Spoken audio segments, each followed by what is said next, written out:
Hello dear students, so today we will discuss about nervous tissue कि nervous tissue होते क्या हैं, nervous tissue के अंदर कौन कौन सी सेल कंसिस्ट होती हैं, मतलब कौन कौन सी सेल्स होती हैं, देन उन सेल्स के स्ट्रक्चर्स क्या हैं, वो कहाँ कहाँ पर लोकेटेड होती हैं। देन उसके बाद हम पढ़ेंगे, जस्ट सेकेंड,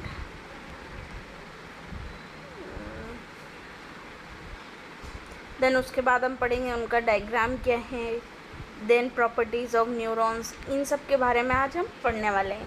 इसके पहले हम लोगों ने जो हमारा टिश्यू टॉपिक चल रहा था उसके अंदर जो इपिथेलियल टिश्यू है, कनेक्टिव टिश्यू है, देन मस्कुलर टिश्यू है, उनको हम पढ़ चुके हैं। देन हमारा लास्ट टिश्यू नर्वस टिश्यू है, वही बचा है हम, तो हम उसके बारे में पढ़ेंगे। और नर्वस टिश्यू जो होता है ना, वो रिलेटेड है हमारे नर्वस सिस्टम से। नर्वस सिस्टम आप लोगों को पता ही होगा नर्वस सिस्टम क्या होता है, नहीं है तो मैं बता देती हूँ। नर्वस सिस्टम हमारे ब्रेन में जो इम्पल्सेस जाती हैं और जो उनका एक्शन होता है वो होता है हमारा नर्वस सिस्टम। उसके अंदर central nervous system, peripheral nervous system, autonomic nervous system, ये सारे सिस्टम हम लोग पढ़ते हैं। तो जो नर्वस टिश्यू है ना, वो नर्वस सिस्टम, न्यूरॉन्स और इनसे रिलेटेड है।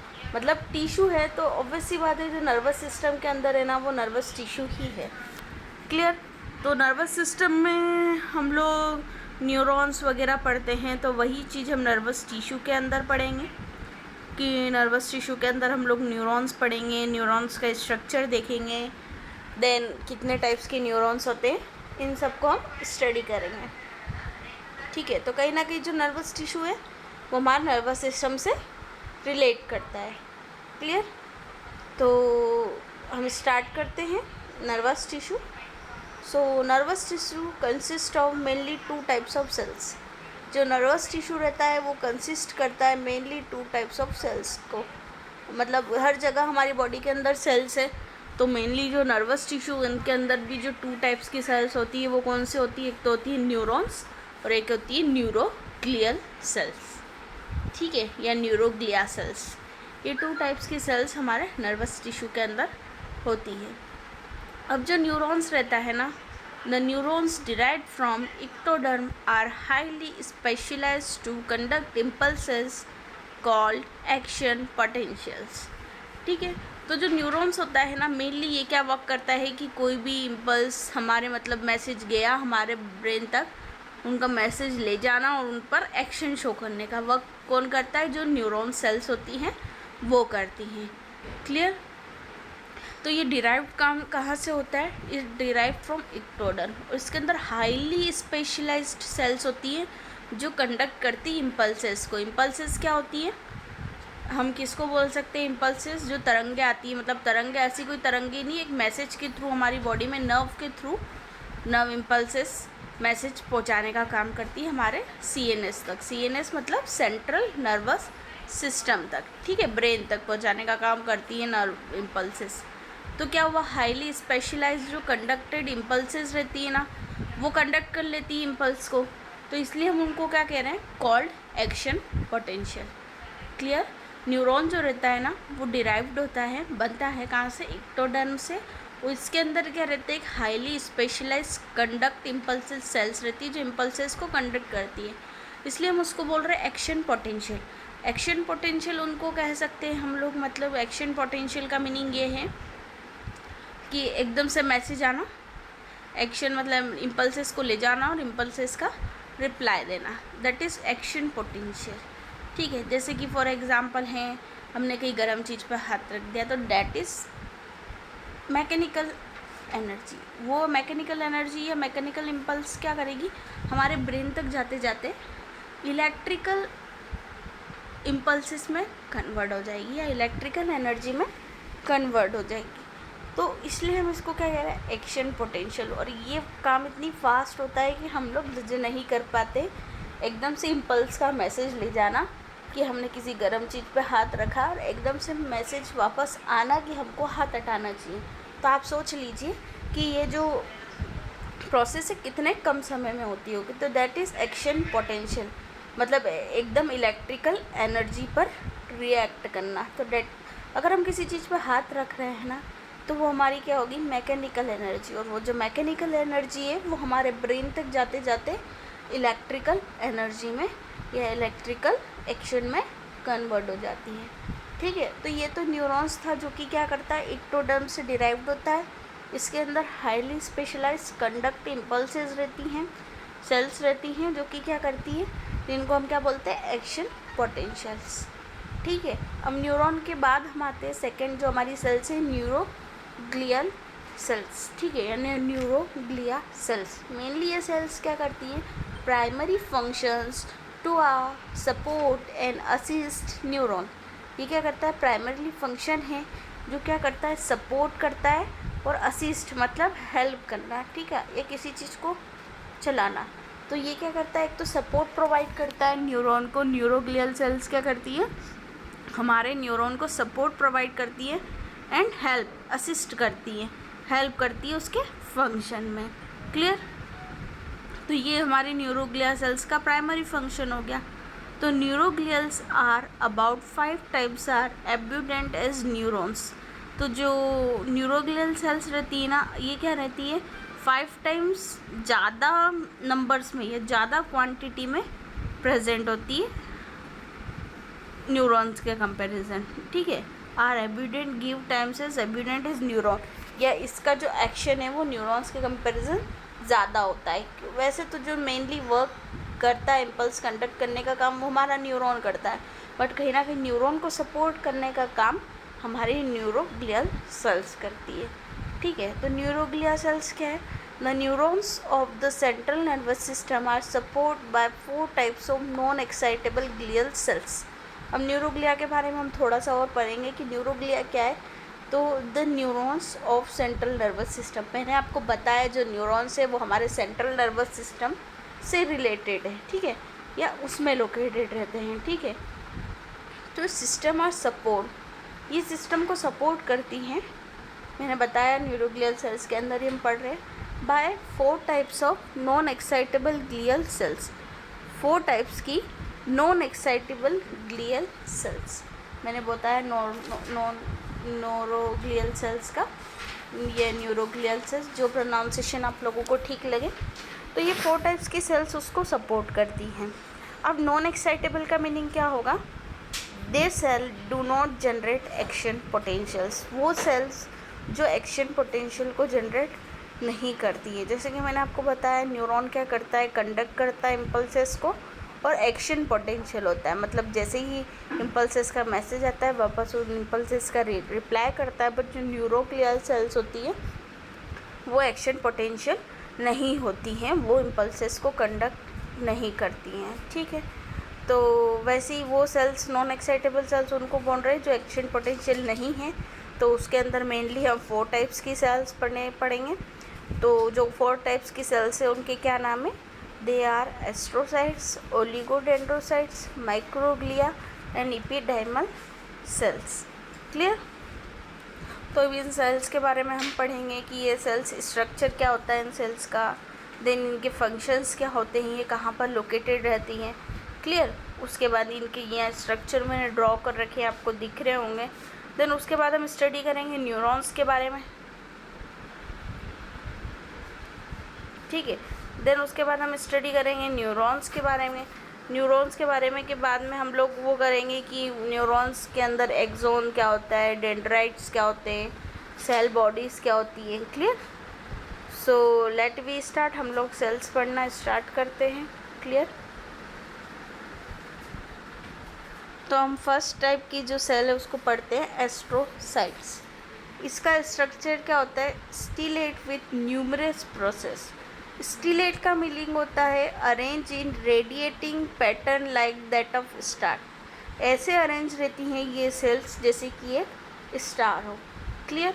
तो वो जो स्टार लाइक जो शेप रहता है वो क्या होता है, हमारा एस्ट्रोसाइट सेल्स रहती हैं। मैंने बताया कि अरेंज रहती है रेडिएटिंग पैटर्न में, जैसे कि रेडिएटिंग पैटर्न मतलब स्टार टाइप, जो हमारा स्टार का शेप होता है लगभग वैसे। और इसमें क्या होता है, न्यूमरस प्रोसेस होती है, बहुत सारी प्रोसेस जो रहती हैं वो इससे निकलती हुई रहती हैं। ठीक है, मैं आपको इसका स्ट्रक्चर बता देती हूँ। ये आपको फर्स्ट सेल दिख रहा होगा एस्ट्रोसाइट्स। लग एज़ कंपैरिजन हम इसको थोड़ा बहुत रिलेटेड करेंगे तो जो इसका शेप जा रहा है वो एक स्टार के जैसा शेप जा रहा है। क्लियर? तो ये हो गई हमारी एस्ट्रोसाइट सेल्स। इसके अंदर न्यूमरस प्रोसेस रहती है, जो प्रोसेसेस निकल रही हैं इनकी बात हो रही है। ठीक है, उसके बाद बात करते हैं इसका फंक्शन क्या होता है। फंक्शन की बात करें तो from structural support between capillaries and neurons with in the CNS। हमने इसका जो ओवरऑल फंक्शन है, प्राइमरी फंक्शन, मैंने ऊपर इसके फर्स्ट हेडिंग में ही आपको बताया कि इसका प्राइमरी जो सबसे पहला प्राथमिक फंक्शन होता है वो होता है असिस्ट करना, न्यूरॉन की हेल्प करना और न्यूरॉन्स को सपोर्ट करना। तो जो इसमें फर्दर सेल्स भी डिवाइड है 4 टाइप्स की न्यूरोग्लिया सेल्स, वो भी कहीं ना कहीं ये वर्क करेगी, बट उनके अलग अलग लोकेशंस होंगी। तो जो एस्ट्रोसाइट्स रहती है वो स्ट्रक्चरल सपोर्ट प्रोवाइड करती हैं और वो कहाँ पर रहती है, between capillaries and neurons. Capillaries और जो न्यूरॉन्स रहते हैं उनके बीच में लोकेटेड रहती है एस्ट्रोसाइट सेल्स। कहाँ, किसके अंदर, with in the central nervous system, CNS का फुल फॉर्म होता है सेंट्रल नर्वस सिस्टम। तो ये तो हो गए एस्ट्रोसाइट सेल्स। और ये जब हम लोग पढ़ते हैं ना नर्वस सिस्टम, आप लोगों के इसमें सेकेंड ईयर में आएगा, तो आप लोगों को उसमें हमको जो नर्वस सिस्टम रहता है काफ़ी डिटेल में पढ़ना रहता है, तब क्लियर हो जाएगा। अभी हम लोग सिर्फ नर्वस टिश्यू के बारे में पढ़ रहे हैं, तो हमको एक सुपरफिशियली पढ़ना पड़ेगा। सो हम उसको सुपरफिशियली पढ़ रहे हैं, बट सारी चीज़ें इसमें लगभग मोस्ट ऑफ कवर हो चुकी है इन नोट्स में, तो आप लोग इजीली पढ़ सकते हैं। सेकंड जो सेल्स आती हैं वो आती है ओलिगोडेंड्रोसाइट्स। ओलिगोडेंड्रोसाइट्स क्या रहती है, सिमिलर टू एस्ट्रोसाइट्स। ये एस्ट्रोसाइट्स के जैसी ही रहती हैं, सिमिलर रहती हैं, उसकी जैसी ही रहती है, but with shorter and fewer process. बस इसके अंदर मैंने उसमें बताया बहुत सारी न्यूमरस प्रोसेस निकलती रहती हैं। तो इसके अंदर क्या रहती है, शॉर्टर, एक तो छोटी प्रोसेसेस निकलती है, उसके अंदर लॉन्ग लॉन्ग प्रोसेस देखने को मिली होगी आपको अंदर स्ट्रक्चर के अंदर। और इसमें क्या रहती है, फ्यूअर। न्यूमरस उसमें मतलब ज़्यादा नंबर मात्रा में प्रेजेंट रहती है, न्यूमरस मतलब ज़्यादा क्वांटिटी में। और इसमें क्या रहती है, फ्यूअर मतलब कम प्रोसेसर निकली हुई रहती है। अब यहाँ पर आप लोग देख लीजिए ओलिगोडेंड्रोसाइट्स, ये सिमिलर हैं, लगभग देखने में एक स्टार लाइक हमको शेप देखने का इमेजिन करना है। बट इसके अंदर क्या है, जो प्रोसेस है एक तो वो कम निकली हुई है और शॉर्ट प्रोसेसेस निकली हुई है, ज़्यादा लंबी प्रोसेसेस नहीं हैं। क्लियर? अब इसके फंक्शन की बात करें तो from myelin in CNS, myelin sheath रहती है हमारे सेंट्रल नर्वस सिस्टम के अंदर में। तो अभी आपको सिर्फ ऐसे नाम याद करना पड़ेगा, क्योंकि मैं नर्वस टिश्यू के अंदर आपको पूरा नर्वस सिस्टम नहीं पढ़ा सकती हूँ कि माइलिन शीट क्या होती है, कहाँ लोकेटेड होती है, तो वो काफ़ी डीप है, उसके लिए पूरा एक सिस्टम अपन को पढ़ना रहता है। बट अभी आप सिर्फ इसके फंक्शन को लर्न कर लेना कि क्या होता है। तो from myelin sheet in CNS guide development of the neurons with in the CNS। तो ये क्या करती है, माइलिन शीट के अंदर रहती हैं और डेवलपमेंट करती है न्यूरॉन्स का, किसके अंदर, CNS के अंदर। और माइलिन शीट भी कहाँ लोकेटेड रहती है, CNS के अंदर। क्लियर? अब नेक्स्ट हमारी 2 सेल्स और रह गई हैं, microglia cells and ependymal cells. अब माइक्रोग्लिया सेल्स क्या रहती है, माइन्यूट सेल्स रहती है, छोटी सेल्स रहती हैं with few short process. But इसके अंदर जो प्रोसेसर रहती है वो शॉर्ट प्रोसेसेस रहती है, विथ फ्यू शॉर्ट प्रोसेसेस। ठीक है, यहाँ पर आपको जो लास्ट में डी वाला स्ट्रक्चर देखना मिल रहा है, ये माइक्रोग्लिया सेल्स का है। ये इसकी माइन्यूट छोटी सेल्स आपको दिख रही होगी, बिल्कुल छोटा सा वो सेल बॉडी और न्यूक्लियस बना हुआ है। और इसके अंदर क्या रहती है, फ्यू शॉर्ट प्रोसेसेस रहती है, छोटी छोटी सी प्रोसेसेस रहती है कम मात्रा में। ठीक है, फ्यू मतलब कम। अब ये फंक्शन क्या रहता है इसको, phagocytize pathogens and cellular cell debris within the CNS। अब सेल डेब्रीज क्या होती है, मैंने आप लोगों को सेल के अंदर पढ़ाया है, और फेगोसाइटोसिस क्या प्रोसेस होती है मैंने बताया है। ठीक है, तो ये CNS के अंदर वो वर्क करती है, फेगोसाइटोसिस की प्रोसेस करती है। Cellular dendrites with in CNS, dendrites जो रहते हैं CNS के अंदर न्यूरॉन्स, और न्यूरॉन्स के स्ट्रक्चर में हमको डेंड्राइट्स देखने को मिलता है। सेल डेब्रीज मिलती है। डेब्रीज क्या होती है, सेल डेब्रीज ऐसी सेल्स जो डाई हो जाती है, मर जाती हैं। तो फेगोसाइटोसिस के प्रोसेस के थ्रू माइक्रोग्लिया सेल्स क्या करती है, उनको खा जाती हैं। ठीक है, जो हमारा लास्ट सेल्स है इपीडाइमल सेल्स, ये क्या होता है, ये लास्ट सेल्स है न्यूरोग्लिया सेल्स का। तो इसके अंदर क्या होती है, कोल्यूमिनार सेल्स होती हैं, और जो क्या करती हैं, दे में हैव कोल्यूमिनार सेल्स दैट में हैव सीलिएटेड फ्री सरफेस। आपको बी नंबर का जो स्ट्रक्चर देखने को मिल रहा है वो है इपीडाइमल सेल्स। तो इसमें क्या है, कॉल्यूमिनार शेप, कॉलम टाइप आपको शेप देखने को मिल रहा है। कॉल्यूमिनार टिश्यू हमने पढ़ा है, तो आपको पता होगा कि कॉल्यूमिनार सेल्स हम किसको बोलते हैं। तो कॉल्यूमिनार सेल्स देखने को हमको मिल रहा है, और इसमें क्या होता है, में है सीलिएटेड फ्री सरफेस, इसके अंदर सीलिया नहीं है। ठीक है, अब एक अपन ने कॉल्यूमिनार एपिथेलियल पढ़ा था और एक अपन ने पढ़ा था कॉल्यूमिनार सीलिएटेड एपिथेलियम। तो सीलिया मतलब हेल लाइक स्ट्रक्चर, तो सीलिएटेड फ्री सरफेस हमको यहाँ पर देखने को मिलेगी। अब इसका फंक्शन क्या होता है, line ventricle and central canal with in the CNS। Ventricle में होता है, सेंट्रल कैनाल के अंदर होता है, CNS के अंदर। अब ये सब नाम अपन को याद करने पड़ेंगे क्योंकि हमने CNS नहीं पढ़ा है। CNS जब हम लोग पढ़ेंगे तो हमको याद पता होगा कि वेंट्रिकल्स क्या है, सेंट्रल कैनाल क्या है। ठीक है, when are cerebrospinal fluid, cerebrospinal fluid, या फिर मैंने डैश लगा रखा है, तो where cerebrospinal fluid is circulate by ciliary motion. और इसके अंदर क्या होता है, जो सीलियरी मोशन है आपको एक साइड पे देखने को मिल होगा, इससे क्या होता है, जो सेरेब्रोस्पाइनल फ्लूइड है वो सर्कुलेट होता है। अब सेरेब्रोस्पाइनल फ्लूइड CSF क्या होता है, वो CNS के अंदर ही लोकेटेड होता है। ठीक है, तो ये तो था हमारा नर्वस टिश्यू का इंट्रोडक्शन, और उसके अंदर जो मेनली 2 टाइप्स की सेल्स रहती हैं, न्यूरॉन्स एंड न्यूरोग्लिया सेल्स। उसमें भी न्यूरॉन्स तो इम्पल्सेस को कंडक्ट करता है, जिसको हम आगे पढ़ेंगे कि न्यूरॉन्स क्या होता है। तो हमने जो हमारी न्यूरोग्लिया सेल्स थी उसकी डिटेल यहाँ पर हमने पढ़ ली है कि न्यूरोग्लिया सेल्स मेनली क्या होती हैं। ठीक है, अब नेक्स्ट हम इसके बाद पढ़ेंगे न्यूरॉन्स क्या है, देन न्यूरॉन्स के फंक्शंस क्या है, प्रॉपर्टीज़ क्या है, कितने टाइप्स के न्यूरॉन्स होते हैं। ठीक है, तो इस वीडियो में इतना ही। बाकी का जो हमारा न्यूरॉन वाला पोर्शन है उसको हम नेक्स्ट वीडियो में करेंगे। ठीक है, और अगर आप लोगों को इस वीडियो में कुछ डाउट हो तो मुझसे पूछ सकते हैं। Thank you.